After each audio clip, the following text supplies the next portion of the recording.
What is up, everybody? Welcome back to the Love Wire podcast. It's been a long time coming. Yeah, it's been a while, man. It's been a while. So if y'all forgot, my name is Matt, and this is my lovely wife, Hey, guys. Shanese Dene. Yeah, I mean, it's been a while. It's been a long It's definitely been a while. time. It's been like a year? I think it's been longer than that. I think it's been like a year and a half. Ooh, that's really bad. It's been a year and a half. Man, it's been a lot of things that happened over that year and a half, obviously, with life and, you know, Yep. different adventures, different ventures. Yeah. Honestly, it's good and bad. More good than bad. But the bad was bad. Yeah. The bad was definitely bad. Yeah, and we are live in Hurricane Ian. Yes. So, I mean, I think we're good, but pray for those who, especially those in Fort Myers and Naples that It's getting hit really hard. It's bad down there. It really is. So prayers out to them.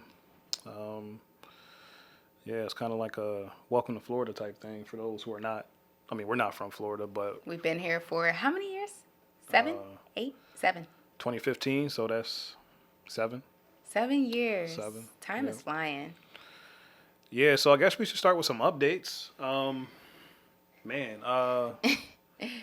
I think if my timeline is right, I think the first thing was the business. Oh, yeah. Definitely the business. So we got a whole building, y'all. Yeah. An entire building, which is so crazy. But with that comes a lot of responsibilities. Mm-hmm. And it hasn't always been easy, but it's been more greatness than anything, I would say. Yeah, I mean, like, you just learn a lot. You know what I mean? Like, I've had conversations with, like, friends just to, like, during the process.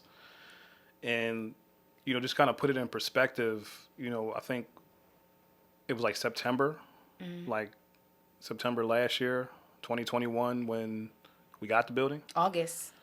And didn't actually, like, start officially in there until maybe January, February of this year. Yeah, because it was so many issues, but we're not going to get into all of that. But yeah, it was definitely a lot of issues with the buildings and permits and all of that fun stuff. But honestly, it was just a process, and it was a process to learn from, for sure.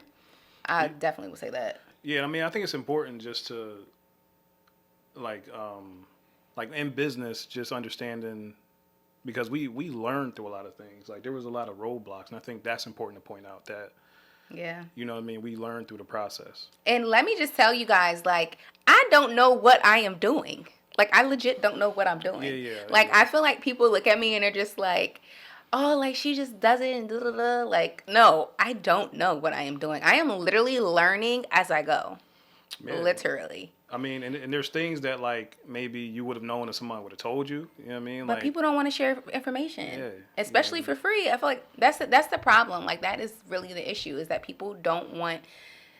I feel like people have an issue with someone doing better than them, and it literally drives me crazy. So when people reach out to me and they ask me questions, like, I give that information out because I wish I had someone to do that for me, and I didn't. Yeah.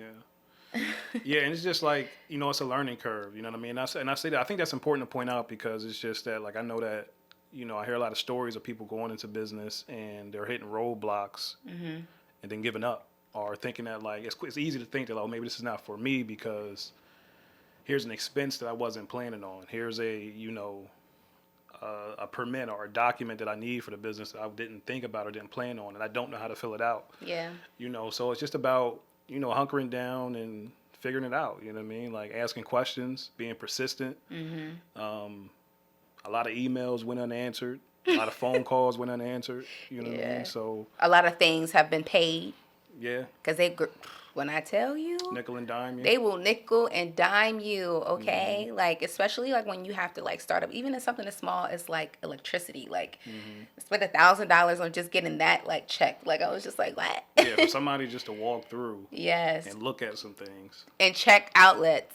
That's it. And fill out a form. Yeah. You know what I'm saying? Like, it's the littlest things. It adds up. Yeah, so it's just about, I mean, doing your I feel like we did our research though. I feel But like it wasn't, obviously it wasn't enough, I feel like we did though. research, but It wasn't enough. It wasn't everything. Yeah. You know what I mean? So I just say all that just to encourage people to like just keep going, man. Just keep fighting through it. It's gonna be hard. You won't feel like you out of your league. You know what I mean? But just keep pushing. You just got to keep pushing. And honestly, it's going to be hard. You're going to want to give up multiple times. But just remember the purpose. Like, remember why you're doing it. Remember your why. Yeah. That's the biggest advice that we can give. Yeah. So that was September 2021 is when it like started. August is when it started. Yeah. And then, that was a whole process. It took almost, 6 months to even be in there fully functioning. Like you didn't have the grand opening until April. You know what I mean? And I feel like I'm still not done. Like I still want to hire people, but I've been taking my time because I'm very like sensitive when it comes to like people's spirits and stuff like that. Like if you know me personally, you know how I am. It's the energy for me. It's literally all about the energy for me. And if you bring any negative energy into my space, it makes it really hard for me to work around you or to be uncomfortable. So I learned that, especially having new people come in, that it just wasn't a good fit. And I prayed about it and asked them to be removed, and they were only there for like a month. But I mean, that's part of the process. You're going to learn a lot during your process, during your journey of your business and things of that sort. But yeah. But overall, like, everything's great. Yeah. I mean, everything worked out, of course. You know what I mean? But again, it's persistence. It's persistence and, seeing your vision through. Yeah. So, yeah, and I mean, we still thriving. You know what I mean? Like, Shanese's the vision and the face behind it. I just make sure that, you know what I'm saying, documents are. He does all the paperwork and stuff, guys. Taxes, he's back office. like Find you a partner that's going to be there and ride for you and do all the stuff that you just cannot fathom to do. Yeah, she can do it if you take your time. Oh yeah, I can definitely do it. But I know I have you. Yeah. So.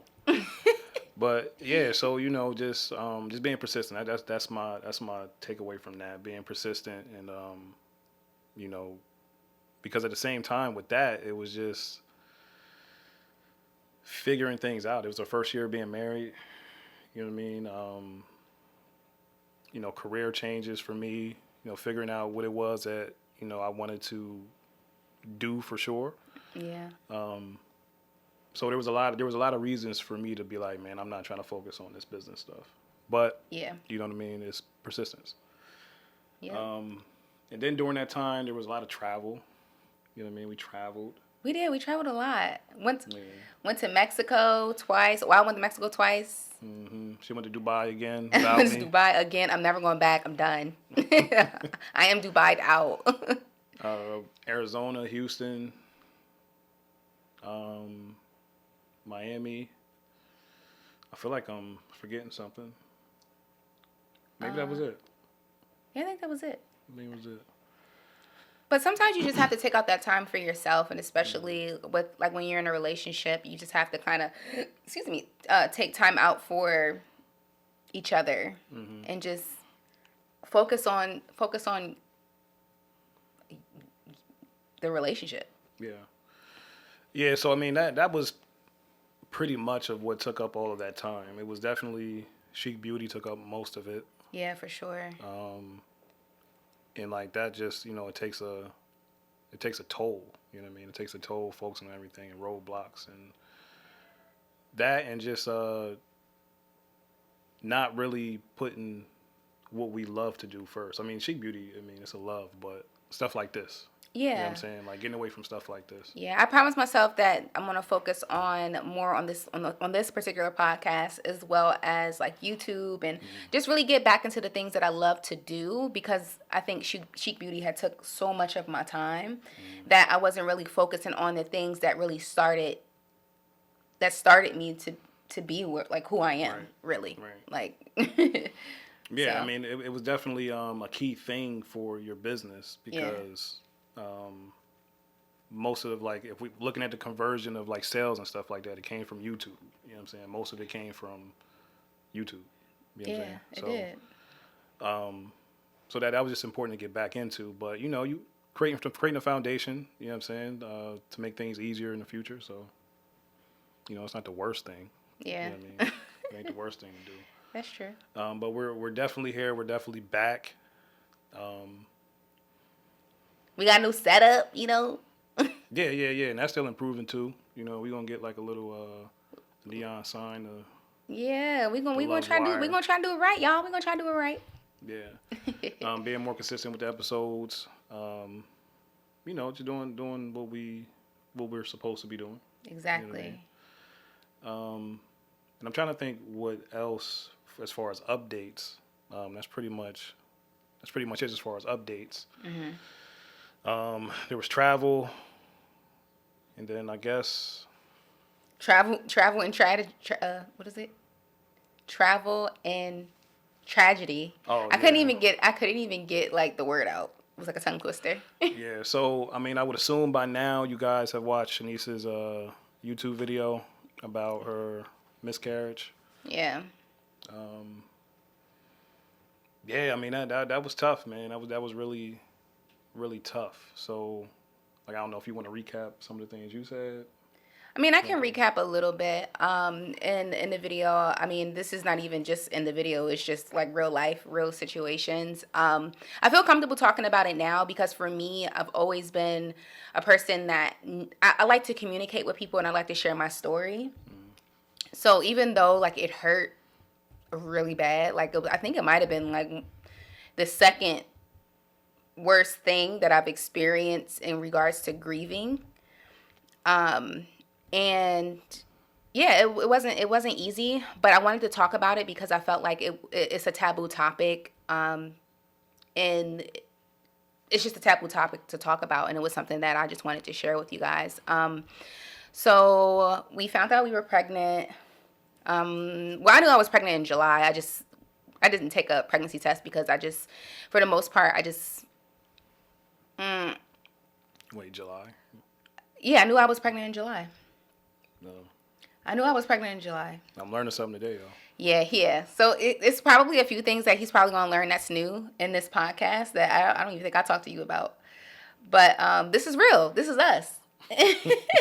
So I don't know if that's a good thing. No, I'm just saying, like, I had a feeling I was pregnant in Miami because when we went to Chick-fil-A, I was super nauseous when we ate that. And I was like, that's so weird. And the reason why I didn't think that I was still on my period, like, because I was still getting my period, so that I just assumed that I wasn't. But my body and my mind was telling me that I was. Okay, I think you told me that part, though. Yeah, see, I ain't leaving nothing out. You my husband, you know everything about me. Yeah, but you said July, like... It was July. It was the end of July. Oh, okay. Yeah, okay. Anyway, so when we first found out that we were pregnant, I was like, I'm not gonna lie, y'all. I was like so excited. How are you? Like, how were you feeling? The initial feeling was, I think the best word for me would be shock. It was a mix because dealing with Shanice, man, like she had like this thought that like she couldn't get pregnant. And Legit. I don't know where it came from. You know what I mean? So like I was checking the temperature a little bit, like how do you feel type thing. Yeah. So like I think initially it was shock and part of it was like happy like that she was proved wrong. And like Shanice is like so big on manifestation, like she always talks about you have to talk it into existence and stuff like that, but then she says things like I don't think I can get pregnant.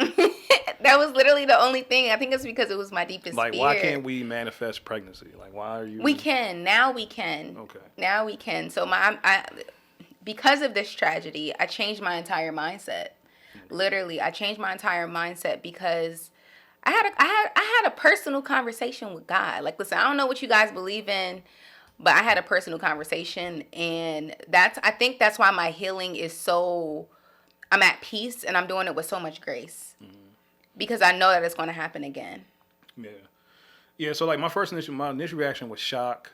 Like I think the entire spectrum of like finding out we were pregnant and then finding out with the miscarriage. So it's been a roller coaster. Yeah. But initially it was shocked and it was happiness because it was like, all right, I'm about to be a dad, I'm about to be a parent. He was like, I gotta get it together. Yeah, so like that was the other thing. So it went from like get it together. It went from shock, it went from happiness, and it went from like, dang, I gotta get some things together. Like I I got to be more serious. I got to like, you know what I mean, do things to set us up for our future better. You know what I mean? But why did you feel like you got to be more serious than you are now? Like, you don't think that you're serious now? Like, what do you mean by be more serious? I'm nonchalant with a lot of things.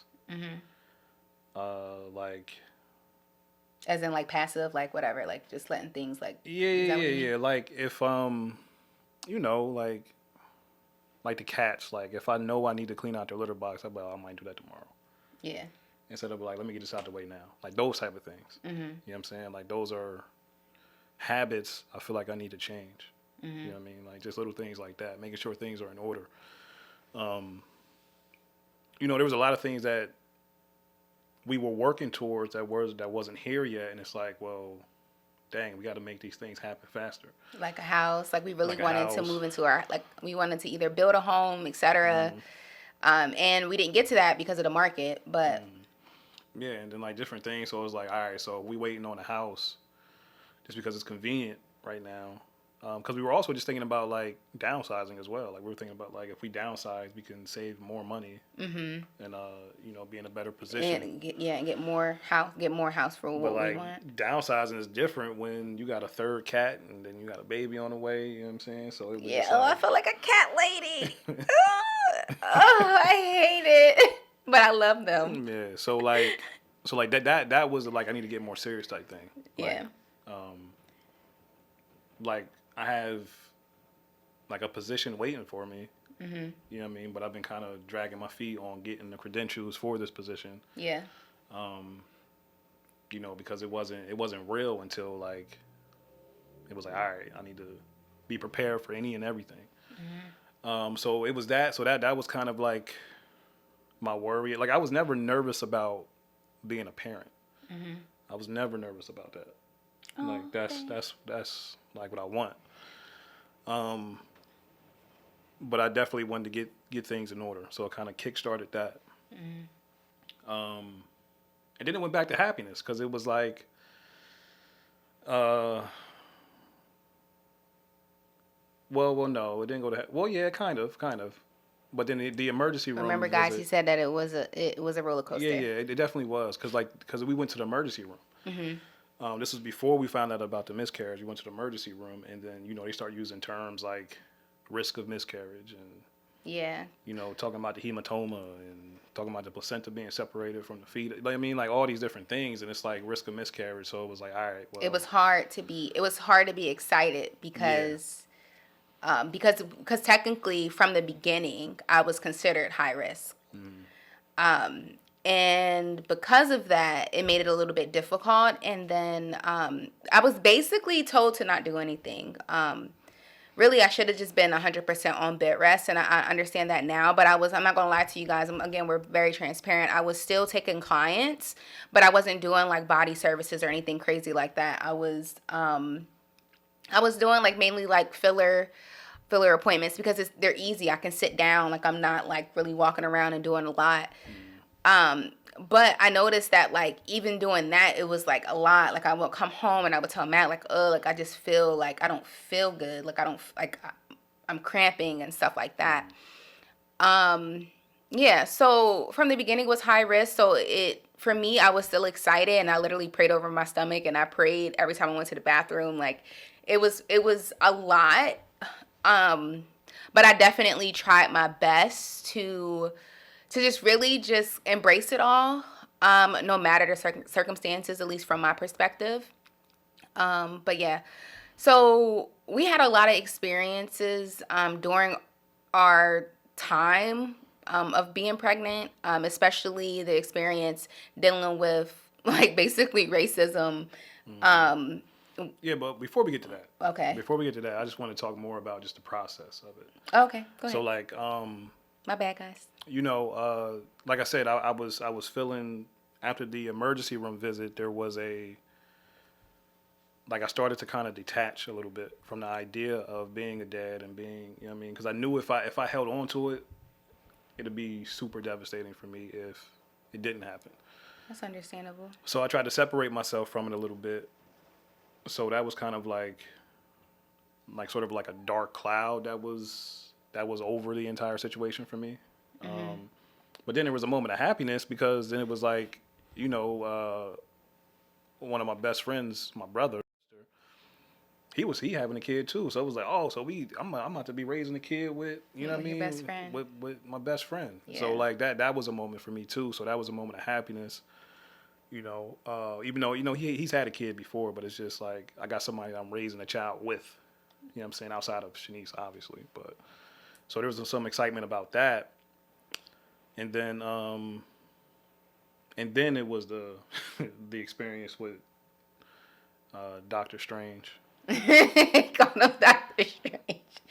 Yeah, it was definitely an experience. Yeah. So basically, to kind of set up why we was even there, we went to the emergency room, and they basically said that, you know, there was a, what's the first word? Something hematoma. It's a subchorionic hematoma. Subchorionic hematoma. And that it was small, and that it would go away on its own. Most of the time, it does. But the doctor at the emergency room said just to be safe and just to make sure that your what is it? Your pregnancy levels, ACG levels, Yeah. are increasing in about 2 days. Go get blood work. So we scheduled an appointment. It wasn't with her normal doctor. It was basically at a different location. Yeah, at a different location. Same like medical group, but different location. So yeah. So I mean, we got there. I mean, you could talk about like some of like the first experiences with the. Well, he with just the walked. check-in. I'm talking about with the check-in and all that. Like Oh that. yeah. When we first went in, so when we first went in and to check in, it was just chaos. It was very chaotic to me. And then also like the waiting area to me was dirty. Like it was dirty. So when I checked in, she was like, "Oh, we need a urine sample," but didn't tell me where I needed to go. Didn't tell me, like, the only reason why I knew is because the lady right after me, she was like, "Oh, take a urine sample," and she was like, "Okay," and she just walks immediately right back. So I noticed that, and I went back to the front desk, and I was like, "Well, what do I do? Like, where do I go for this urine sample?" And she was like, "Oh, go through the doors, and then you go to the bathroom. There's cups, blah blah blah." And I'm like, "Okay," but then also the bathrooms were super dirty. Like the bathroom was dirty. So there was just like a lot of red flags. And then when we finally were able to get into the room, the tray was dirty as well. And I swear there was blood on the tray. You were close enough. I didn't see. I took a picture of the tray, and I'm more than sure that there was blood on the tray. So immediately, I'm literally texting my mom and my sister and sending her a picture of this tray. And I'm like, I want to walk out. Literally, I said that. This is before the doctor even came. So the doctor comes in, and he didn't introduce himself. Usually doctors are like, "Hi." He introduced himself. He did? He did it fast, but he introduced himself. Oh, I didn't hear that part. Yeah. Oh, well, I didn't even hear him introduce himself. But he was just like, "Why are you here?" Mind you, we had to fax our paperwork from the emergency room over to the, I guess, to their fax. My doctor seen all the paperwork, but apparently he didn't because he didn't know why we were there in the first place. Yeah, like that's one of my biggest pet peeves. Yeah, Like, yeah, very much so. Like in a situation like that, like you need to try to find out all you can about the person you're about to see.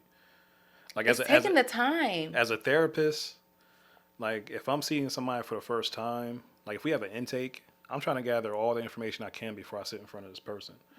Especially if, well, let me not even talk about intake. Like if I'm getting someone transferred to me from another counselor, like I'm going through the records to, you know, take the time to get to know who your client is. Because I don't want them trying to recreate their story for me. You know what I'm saying? Like that's could be traumatizing. Yeah, it's stressful, and then it's like, man, I already talked about all this. Well, I gotta reiterate it. So that's just a pet peeve for me. And so for him to come in, not only did he ask like why we were here. He asked me if it was baby 1, 2, and 3. No. But he asked you, are you pregnant? He's like, are you pregnant? Oh yeah, he did ask me that. Like what do you think? So, and then we were just telling him that like what happened at the ER or whatever, and he was like so dismissive. Like, you know, well, it's too early. We won't see any changes, this, that, and the third. I'm like, well, we're here because the doctor at the ER requested to have the ACG levels checked. You know what I mean? Again, to make sure I shut down. Like, I was numb and I shut down. And I think it was because, okay, guys, I'm like literally the sweetest person ever. But I don't have a middle. So I just shut down. But go ahead, babe. Continue. But yeah, so he was just like dismissive. He was like, well, the blood work's not going to tell me anything. If you're going to miscarry, you're going to miscarry anyway. Yeah, like just being super dismissive. And it's just like, well, we don't need, he's like, I'm not going to make any decisions based off the blood work. I'm going to make a decision based off the sonogram. So they give us a sonogram. But what he was saying about the sonogram was that, like, you just had one 2 days ago, so we're not going to see much of a difference today. Which makes sense, but it's like, we don't need you to make any decisions. We just need this blood work. So that's all we need from you. Yeah. That's all we need. So he was like real dismissive about that. He was like, I mean, I'll do it, but I'm not going to make any decisions off of it. I guess I can give you a pap smear. Yeah, like, well, since you're here, you can have a pap smear since I'm like, since I didn't see that you like, had one. Make it make sense. Like, what do you mean? Like, which one are we going to, like, that's not what I'm here for. Like a pap smear. And then, like, Creep.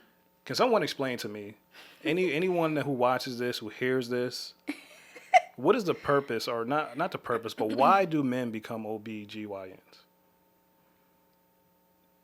I think there needs to be an explanation for that. Like, why is this old ass man an OBGYN? And why did you just go to, well, I'll just give you a pap smear? Yeah, out of all things. Like, okay, we understand that usually you have to get a pap smear whenever you know, just as a regular thing. But out of all things that we were there for, why did you say that? That, and like, he was like, because I don't see that you had one. Well, did you ask her, did she get one? Maybe she got one from a different doctor at a different facility. Like, why are you so excited to get up in there? Yeah, like, so. Or so ready, I should say. So then he asked me, is that okay? So I'm like, you know, I respect women's bodies. You know what I'm saying? So I'm like, that's up to her. You know what I mean? And then she was going to go ahead with it. I'm thinking like I wasn't, though. I wasn't. I told you guys, I literally shut down. I was just like. She went through the motions, at least. She went through the motions of, okay, started going to the room. It was the way that he gave me the towel, though. Then I'm just like, yo, listen, like, so like, if you don't want to do this, why are we going through this? I was like, let's go. Because I am more than happy to walk out. Because another thing, because like Shanice you don't like conflict. So I'm thinking it's one of those things where it's like, she don't want to walk out and seem like trouble or complicated or whatever. But like for me, I was like, man, listen, we can get out of here. Because it bothers me sometimes, because like I don't want to take it there, because I know I can go there, and when I'm there, and ain't no coming down. But then also I think about like, but this is what they want you to do. This is what they want you to do. They expect this from you. Oh, I don't care about that. I'm walking out. So you're not touching my body. No, it's not that. I was talking about, in my mind, I was trying not to snap. Okay. Like, I was literally trying to not snap out. So I was while he was talking, I was counting to 10. Yeah, so we got up out of there, got smooth up out of there. Wait, but the thing that gets me is that he came to us at the checkout, because I had to pay a copay of $35. He came to the checkout and was like, oh, so you're not doing anything today? Yeah, because we didn't tell him, though. We didn't tell him we wasn't. We had made this decision after he left, because he was preparing to do his pap smear. Yeah, he was ready to. Yeah, so we were just like, all right. His eyes look so dark to me. Like, his spirit was off, y'all. His spirit was off. His eyes, like everything. It's just, he would just had a dark spirit. Yeah. And I think this is just like another situation where, like, because like Shanice told me hindsight that she wasn't going to go through with it, but in my mind I was thinking about like so many different women who go to those appointments by themselves and like feel like they ain't got a choice. You know what I'm saying? So like this is a perfect example. We tell this story just for education because like just to share, right? Like, but then for education purposes, like you don't have to do anything you don't want to do. Yeah. You know what I'm saying? Like you own the rights to your body. Yeah, and like just speak up for yourself, man. Like just because especially when you're working with like professionals, like a doctor, people think that like, oh, they know everything. And they don't. They don't. Trust me, I hired doctors all the way down to the bottom. They are just you. They are just you and I. Yeah, and I heard there was a doctor that said once, he was just like, what do you call a med student that graduates at the top of his class, and what do you call a med student that graduates at the bottom of their class? Mm-hmm. He was like, you call them both doctor, right? So, understand that doctors aren't perfect either. You know what I mean? And if you feel something in your gut that ain't right, follow that feeling. Yeah. Follow that feeling. If the decision you make off of that is wrong later, like, so be it. But like, don't put yourself in a situation where you're feeling uncomfortable. Mm-hmm. So I think that was important to communicate about that experience. You know what I mean? So so we left there. Again with this roller coaster of emotions. That was just another situation that was like, well, geez, right? And then after that, I think your doctor called you, and then you rescheduled the appointment. And that was the appointment that we found out about the miscarriage. And that was, see, I'm thinking that I detached myself enough to not feel the impact of finding out that we're not going to be having a baby. But it was devastating, man. Like that moment was terrible. And it's crazy because the night before I was like, babe, you got to pray. You have to pray for me. You have to pray for the baby, remember? Mm-hmm. Yeah, and it was so quiet. And then Shanice does these things that, like, I just don't like. I can't help it. Right? Like, so it's quiet, and then she looking at the thing like, oh, well, at least it's a little, you can see there's a little thing in there. This before I knew, though. I'm sitting there thinking, like, in my mind, it's too quiet. The lady was like, so quiet, and I was making jokes. In my mind, it was like, this ain't the time. This ain't the time. She's too quiet. I'm always bringing light. Like, she is too quiet. I'm always bringing the light and the laughter. And she was like, oh, you see the little feet? Do you see the little? And I'm sitting there thinking in my head, like, she got to stop. But it was so beautiful. I'm like, she has to stop because this lady is too quiet. Yeah, she didn't say nothing. As soon as she went in there and seen the baby, she knew. Yeah, she knew. She was just trying to make sure that the news she was about to deliver was confirmed. You know what I'm saying? Yeah. Because she was like measuring the baby. She was measuring the baby. She was measuring like everything. And ideally, like whenever you have a sonogram, you can see the heartbeat. Mm-hmm. But there was nothing. Yeah. So when she delivered it, perfectly, you know what I mean? She did. She was very like warm with it. Her delivery was like great bedside manner. Like complete 360 from old boy. Yeah, it was also my doctor's office.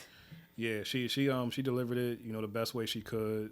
She was just like, this is the baby, and she showed like how she detects whether there's a heartbeat. She showed like, hey, this color right here shows movement, and there's no movement here. So and she was like, the baby looks like it's a lot of fluid. Mm-hmm. Yeah, so she was she was great. So like that was devastating. Shanice broke down right away. And then like they transitioned us to another room. They were kind enough not to put us in the waiting room, after delivering some news like that.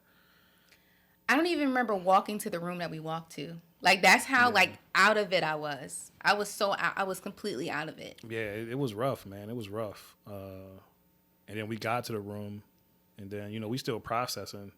And then Dr. Gooden came in. Dr. Gooden was great too. She's a freaking amazing. Yeah, she's great. She really is. She was straightforward.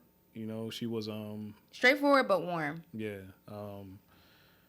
And like just the transition, because she was like, well, so now we got to talk about what you want to do next. Yep. So the options were to let it happen naturally in 3 to 4 weeks, take a pill to assist, or surgery. So well, correction. So because of how far along I was, if I would have did it naturally, there was a chance that it would take longer than 3 to 4 weeks. I'm just going with Dr. Gooden said. That is what she said. No, you missed that part. She said 3 to 4 weeks. You probably read something that said it could take longer than that. No, I didn't, because she said that. I remember everything that woman said. Okay. And you just told everybody that you was out of it, so. You got a point. Mm-hmm. Yeah, so I ended up getting a DNC. The baby at the time, measured 9 weeks and 6 days. It didn't measure. It measured 7 weeks. No, it didn't. Yes, she did, because it was like it grew, but then it stopped after a while. So it stopped. That's not what she said. She said the baby is at 9 weeks. The lady that did the sonogram said the baby measured at 9-something weeks. 9 weeks, 6 days. But when Dr. Gooden came in, she said, so the sonogramologist, whatever her name is, she confirmed that it was a miscarriage, and that it looks like it measured at 7 weeks and something. So after your emergency room appointment, it grew a little bit, but then it stopped. Is what she said.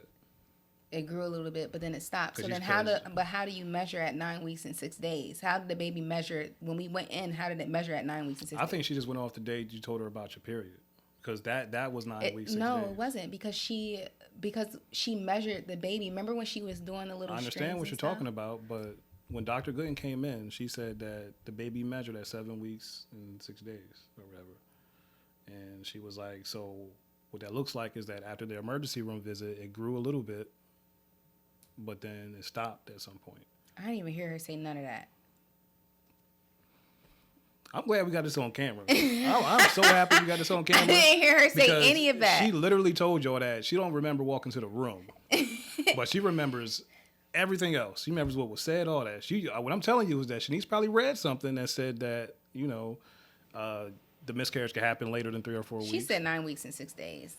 The sonogram lady did say that. She did say 9 weeks and 6 days. I mean, 9. She said the baby's measuring at 9 weeks and 6 days. The sonogram lady said that. But when Dr. Gooden came into that room, she was like, the baby measured at 7 weeks and something. And then she explained that, like, so what that means. So maybe they went back and remeasured again? That's what I'm assuming. I didn't hear her say that, though. Okay, go ahead. We ain't gonna spend too much time on it. See what I go through? Jesus. Oh, God. And so she chose to have the surgery. Went back and forth on that for like a couple seconds. But, she could tell me if I'm wrong, but the decision behind that was it's out of sight, out of mind. You didn't want to wake up. Who would want to wait? Well, I shouldn't say that, but I personally, I'm not waiting 3 to 4 weeks to let something like that pass when it really looked like a baby. Yeah. That is traumatizing. Yeah. So that was that. Scheduled the surgery for the next day. And a key thing that Dr. Gooden said was she started with, I just like to tell everybody that 30% of pregnancies end in miscarriage. So that means that, you're not alone in this. And, trying to provide comfort. And, that just showed fruition because, like, when you think about it, we know multiple people who had miscarriages, right? When I talked to her, he told me about, one of our homies who've had a miscarriage. And then, like, at the hospital when you were having a surgery, like not an hour after you just got off the operating table, there was another young black couple sitting in the same seats that we were, and the anesthesiologist was like, ask you the same questions, like, do you know why you're here? Do you know the procedure that's happening? You know what I mean? I was like, dang, like they getting them in and out here. You know what I mean? So that was eerily comforting, knowing that like you're not the only one. Yeah. But it still sucked. It still was like terrible, man. Like, like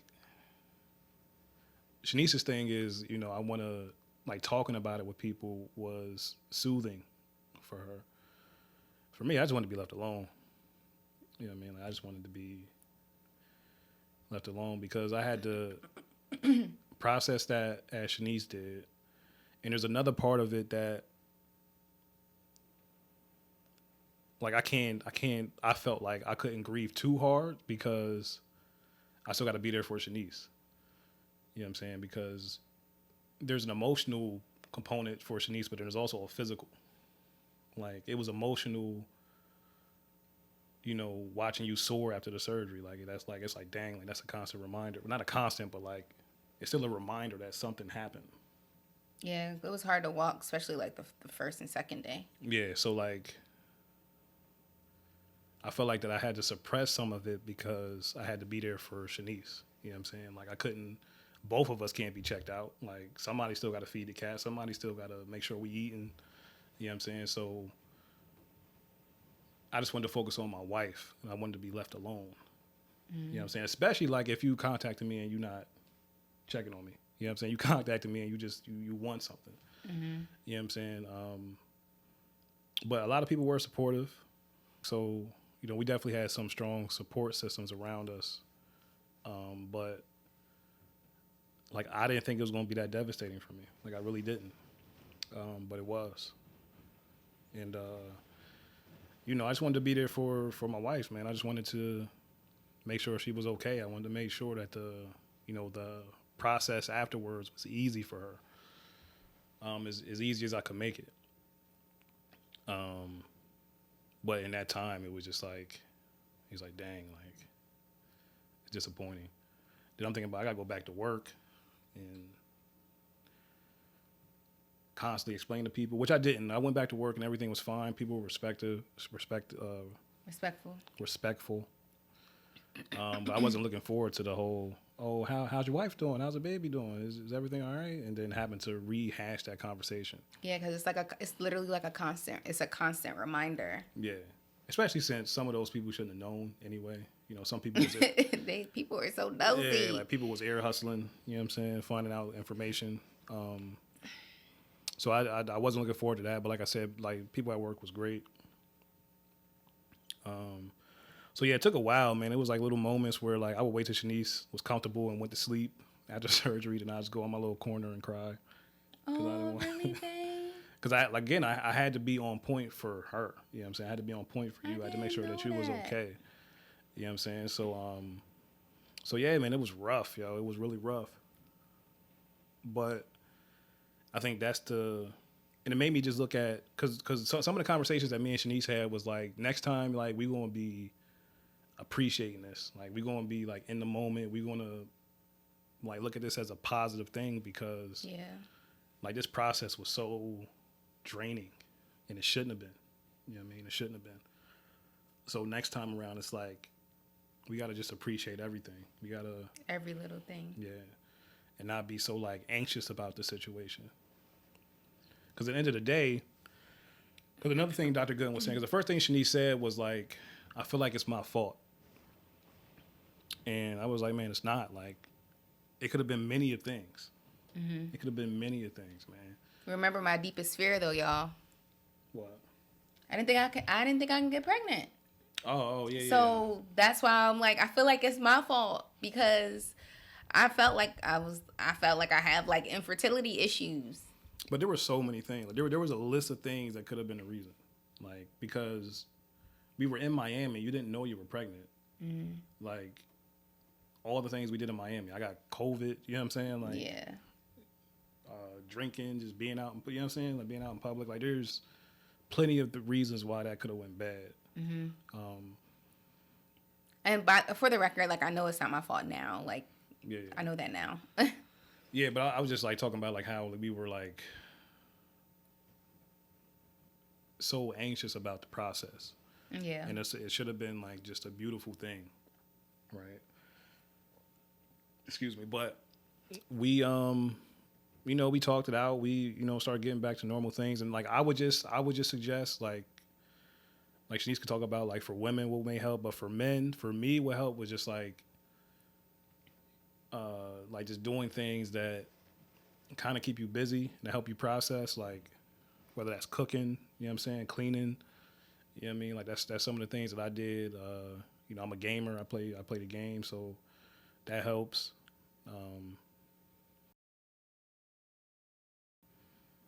That helped. And just having a support system, man. Like just knowing that, you know, I had people who was reaching out to making sure I was all right was comforting. You know, so that's what helped me in just realizing, like, it's not the end-all, be-all, because the conversation we had, again, was just about, like, next time, and not thinking about it like this is, like, this final. Is the end. Yeah. For me, it's not the end, it's the beginning. So that helped. And I cried a lot. Don't get me wrong, guys. I cried for 10 hours straight. Literally. My eyes hurt because I cried so much. But I thought it was important to to cry it out. There was times that I was like, okay, I'm not gonna cry anymore, and then like it could just be something so small. Or they say something about pregnancy on TV, and I just bust out crying.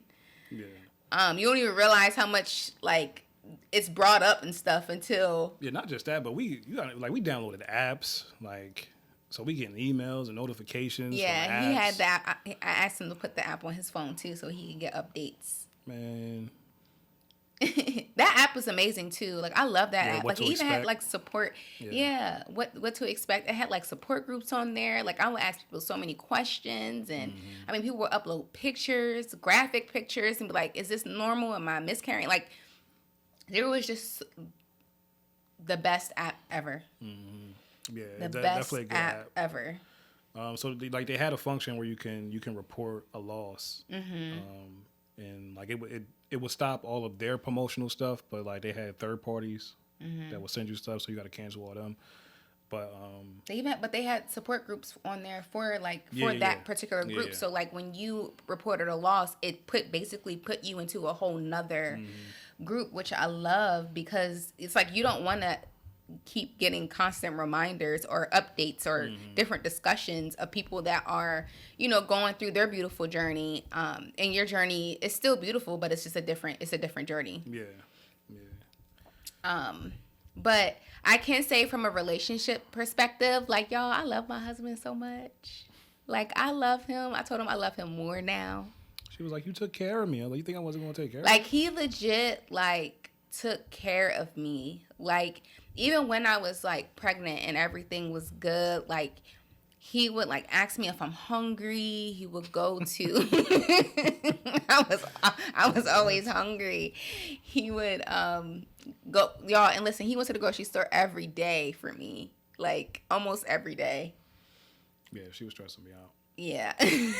I would ask him to go because my cravings were different every single day. But that's how I am as a person. Like I don't eat the same thing all the time. Like I crave things. Still. Like she would not sit still for nothing, yo. I'm like, yo, like yo, I had insomnia. Like I didn't sleep. And then like it'd be like 9 o'clock and she like 9 p.m. and she like, oh, I want a snack. Like where? Like where are we gonna get a snack from at this time? Like what are you doing? So one night I went to sleep, right? Because mind you, like I wake up at like 3 a.m. And I'm at work until like 3 p.m. Right? So like most of the time I try to stay up because I don't want to be like sleep and then you know what I mean, like that whole thing, right? Schedule management. So one day I go to sleep, right? And so like it's like 10 p.m. and I get a notification. Like I get notifications when people coming out of her gate. So I get a notification that she had came through the gate, and I'm like, well, where the hell did she go at 10 p.m.? This woman drove like 10 miles. No, it was longer than 10 miles. It was almost an hour. It was in like Zephyr Hills. And for those who don't know Zephyr Hills, right? It's the Hicks. I was scared. There's some really great parts of Zephyr Hills, but most of Zephyr Hills is like woods it's very and like hicky. Yeah. So it's giving country. So she drove by herself 10 plus miles. In the dark. For what? Oh, I got an Italian ice. For an Italian ice. When I say this woman would not sit still, and then she'll do things like instead of telling me like when I'm coming home from work, I pass every store in the world coming home from work. I didn't want to be a burden. She says that, but then she waits till 10 o'clock, 9 o'clock to be like, oh, I want this. Like, so, or like she's so exhausted that she don't want to go nowhere, but she was trying to prepare herself to go somewhere, then realized like, oh no, I can't do it. Babe, can you? And it's like, yo, if you'd have gave me this information earlier. But it's like, it's different. Like earlier I wasn't sure. Earlier it was just a thought. She drove me crazy. But I couldn't tell. Like, you played it off really well. Again, because it goes to what I was saying before about suppressing some of those things because, like, we both can't be miserable and upset. Yeah. You know he was so nice to me, y'all. He was so nice to me. You were so nice. I'm always nice to you. You are, but you were a different kind of nice. You were like extremely nice. Like is so nice to me. Yeah. So yeah, that was that was a journey. It was beautiful though. Yeah. So moving forward, we're definitely gonna try as soon as we can. I want to see a holistic doctor, y'all. So I want to see a holistic doctor for fertility because I just heard like really really good things like from other people like on YouTube, like their stories and stuff like that. And I know Vicky Logan, her and her husband, they have a podcast as well. It's called Everything Is We, I think. And she was talking about how she was on her journey for a very very long time. And yeah, so I think I'm going to give the holistic doctor a try. I know for sure now that I can get pregnant, but for me, I want to go because I want to make sure that I'm able to physically produce a healthy fetus baby. Mm-hmm. So that's why I'm going to set that up probably sometime in like November because I want to give my body like some time to like, to heal, to come back to one. And I'm going to see a holistic doctor. So I'm going to document that experience because I think it's kind of cool.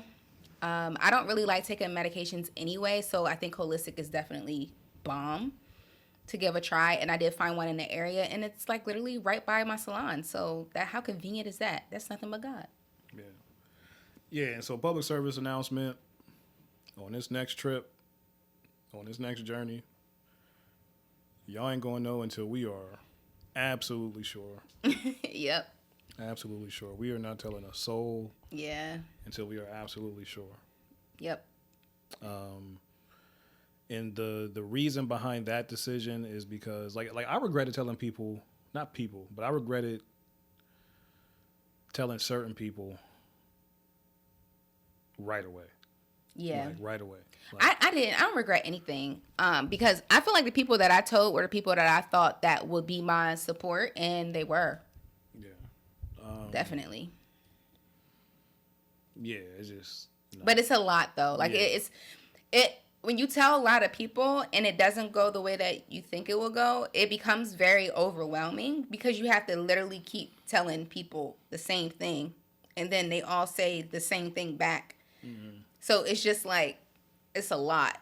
Yeah. It's like you don't really have time to kind of like gather your thoughts or organize your thoughts the way that you want to organize them.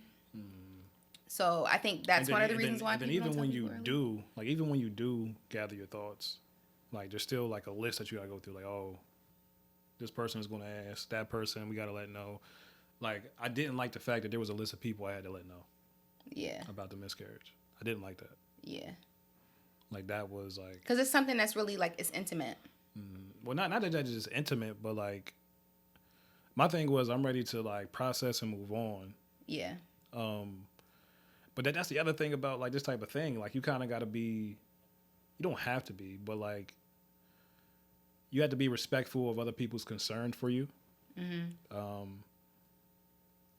And you have to entertain their worry, their concern, their condolence. You know what I'm saying? So like I don't know. It's a weird thing. It's like a catch-22 because it's like I said, like at the beginning of it, I wanted to be left alone. But then you also want to know that people understand and people support you. Yeah. So it's a weird in between to be in. Yeah. You know what I mean? Especially like people don't know what to say. People be awkward. Especially with me, like nobody knows how to handle him. Like yeah, because I don't know. Like all I need is just you to be you and just to be there. That's all. Yeah. Words of encouragement. You know what I mean? Stuff like that. Yeah, but that was one hell of a journey. We learned a lot about ourselves. Yeah, I know that if anything, like if I can't walk, my husband would definitely wipe my butt, and I would wipe his too. Oh man, it's true. You learn a lot about yourself. You learn a lot about the people around you. It was just a big learning process.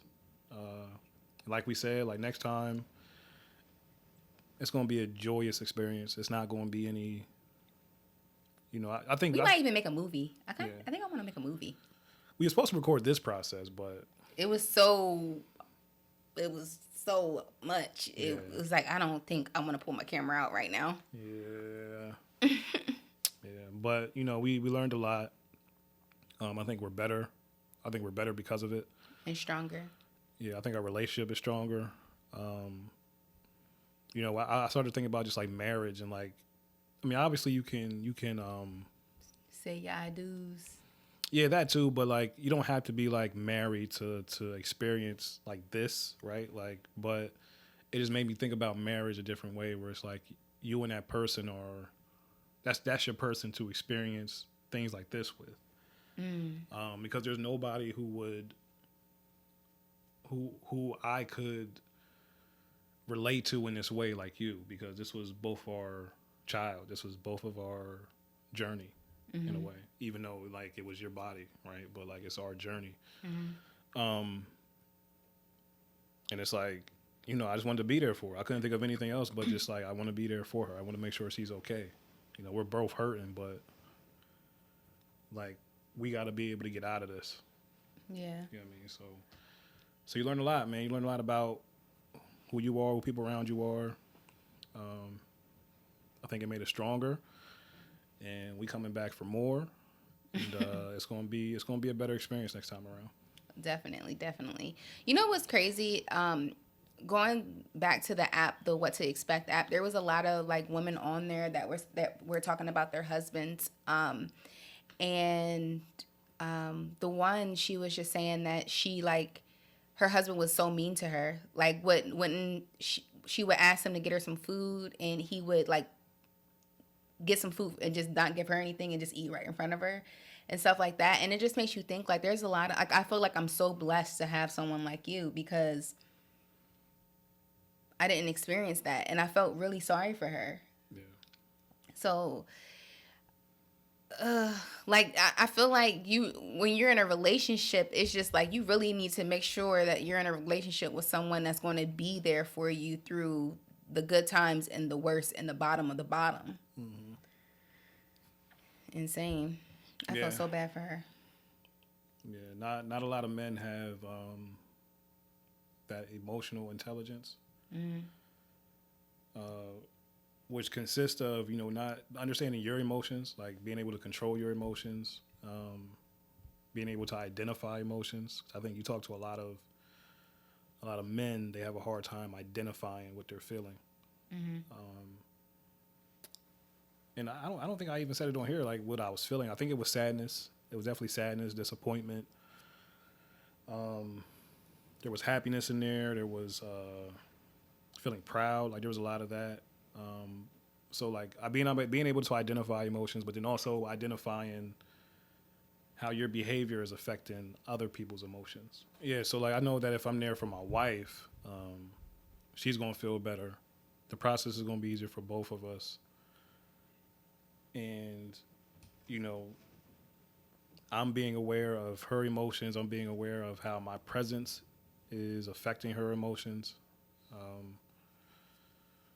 And I'm just trying to make sure that all of that is good. So that takes me working on myself and me being aware of myself and me being aware of my emotions to make sure that I'm not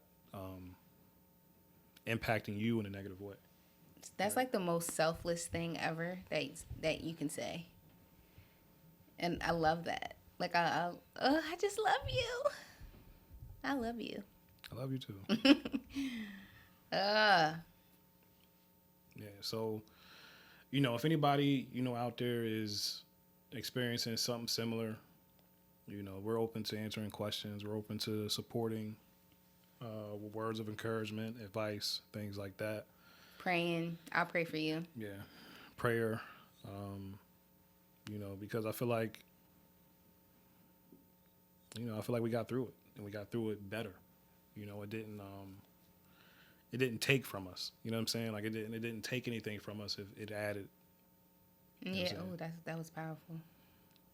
So, so we here, and again, thanks to everybody with the words of encouragement. Thank you to everybody who, reached out, via text, call, showed any type of concern, sent flowers. We appreciate it, man. We definitely appreciate it. Yes. And this is not the end. We are going to talk about so much stuff here on this podcast, guys. And like, we're raw. So, and if you have any topics that you want us to talk about, or literally anything, leave us some information down below of topics that you guys want to know about, or just kind of ask us advice on something. Now, we're not perfect, okay? We always tell you guys this, that we're definitely not perfect, but... And don't want to be either. Yeah, we don't. Because there's no such thing as perfect. I don't even know why that word even exists. But... definitely want to share our experiences with you guys, no matter if it's good, if it's bad, because it's real life. Like, you can't live life without having bad. It just doesn't make sense. You have to have seasons in order to move forward in your life. You have to have seasons in order to grow. You have to have seasons in order to have change, and you can't have that unless you experience the bad. So, yeah. Yeah, man. Thank you guys for being patient with us. We know it's been a while. But we back like we never left. And tune in. You know what I'm saying? Tune in. Let us know. Like, comment. I think they say smash the like button. Or smash the subscribe button. Oh, that's corny. I'm just saying, that's what they say on YouTube. So we ain't saying that. But go ahead and rate us. Definitely rate us, because we need those ratings so that way we can be pushed up on the algorithm so people can hear about us. Yes, sir. And until next time. Deuces.